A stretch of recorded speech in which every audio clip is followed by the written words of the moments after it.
Suryapet sub jail MP Uttam Kumar Reddy సందర్శించారు. జైల్లో ఉన్న కాంగ్రెస్ నేత కోమరబండ మాజీ సర్పంచ్ రవితో మాట్లాడారు. బీసీ నాయకుడు మాజీ సర్పంచ్ సంపేట రవి గౌడ్పై కోదాడ పోలీసులు తప్పుడు కేసులు పెట్టి సూర్యాపేట జైలుకు పంపించారని ఉత్తమ్ కుమార్ రెడ్డి అన్నారు. ఇక జైల్లో ఉన్న అండర్ ట్రయల్ ఖైదీలందరితో మాట్లాడి పరిస్థితులు అడిగి తెలుసుకున్నారు.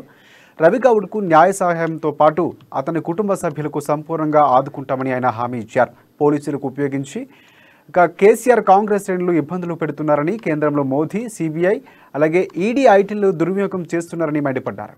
ఈ కార్యక్రమంలో డీసీసీ అధ్యక్షుడు వెంకన్న యాదవ్, కాంగ్రెస్ పార్టీ నాయకులు, కార్యకర్తలు పాల్గొన్నారు.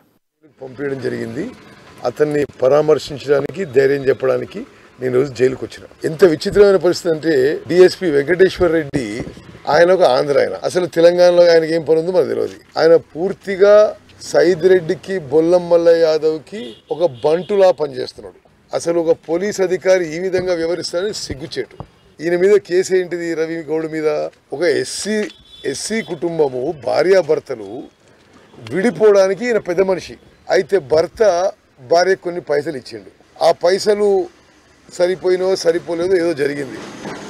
ఆ పంచాయతీది, ఆ భార్యాభర్తల పంచాయతీలో ఒక ఫాల్స్ ఎస్టీ యాక్ట్ కేసు పెట్టి, ఇంకా రకరకాల సెక్షన్ పెట్టి, ఎమ్మెల్యే బొల్లం మల్లయ్య చెప్తే డిఎస్పీ వెంకటేశ్వరుడి కేసు పెట్టి జైలుకు పంపించిండు.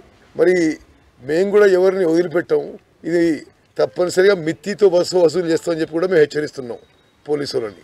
సూర్యాపేట జిల్లాలో ప్రత్యేకంగా హుజూర్ నగర్, కోదాడ్ నియోజకవర్గాల్లో